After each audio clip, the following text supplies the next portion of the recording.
a lot stronger, and I think is going to have better endurance, not being able to boil himself down like that. And even though it is a huge jump, I think we lose sight of how much he had to boil down and how gaunt he looked at 140. So obvious, I guess, because Crawford is bigger, right?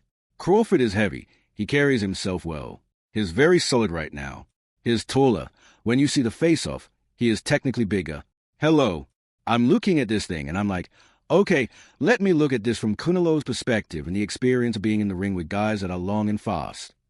What we've seen come from Canelo is patience, something I know from my own personal experience.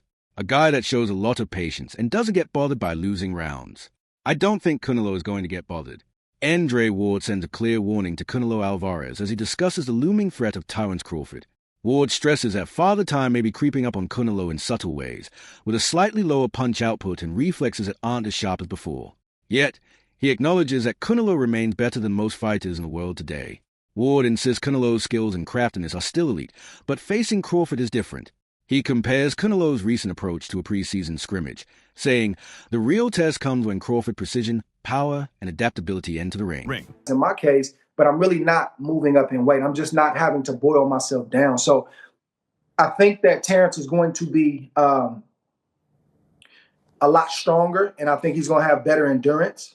Not being able to boil himself down like that. And even though it is a huge jump, I think we lose sight of the fact of how much he had to boil down and how gaunt he looked at 140 and even quickly at 147. It got to the point where you start to cut into muscle mass. If you know anything about weight loss at a certain point, that affects you in a boxing ring.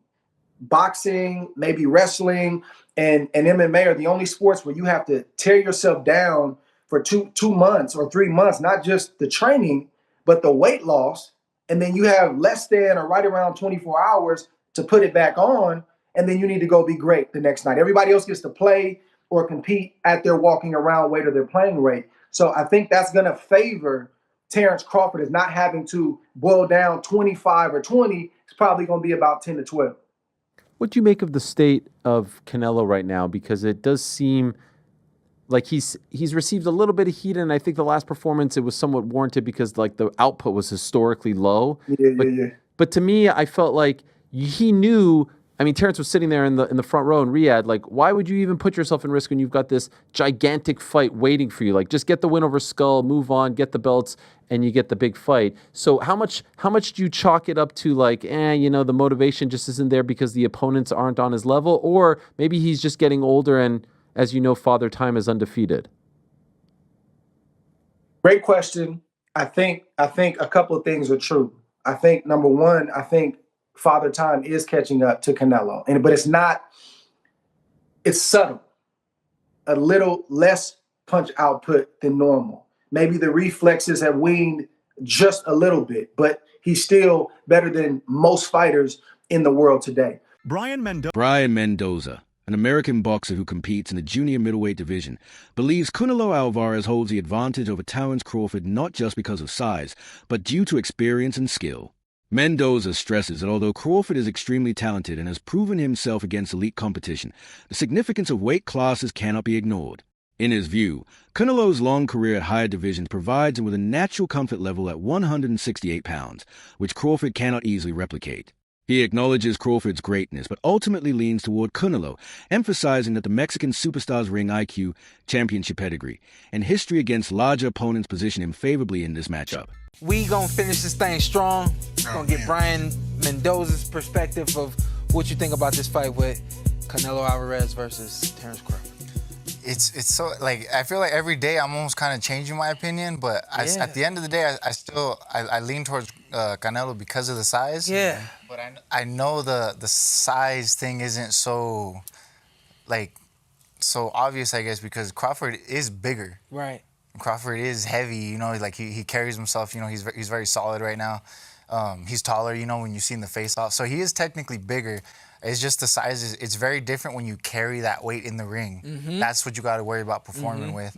And, just based off kind of like the performance at 154, although it was against a very solid fighter with Madrimov, I don't know if he's going to be solid enough, just used to carrying that type of weight around at 68. So that's that's the reason I lean towards Canelo, but the skill-wise, everything else is obviously still more on Bud's side. Yeah. So that's where my toss-up is. So I just lean towards Canelo because at the end of the day, you got to respect the weight classes. We've been real heavy on this fight. We've been talking about it for a couple of weeks now. And I feel like every time I've spoken about Canelo and Crawford, the only thing I'm talking about is Crawford. So I said, you know what, today I'm going to flip the script. Today it's all about Canelo for me, and I might break your heart in the process. But I got to keep it real. You're right. This is a 50-50 fight. This is a fight where, as I was telling the Uber driver this morning, these guys, we've seen them both make mistakes in the ring. But they've never cost them, right?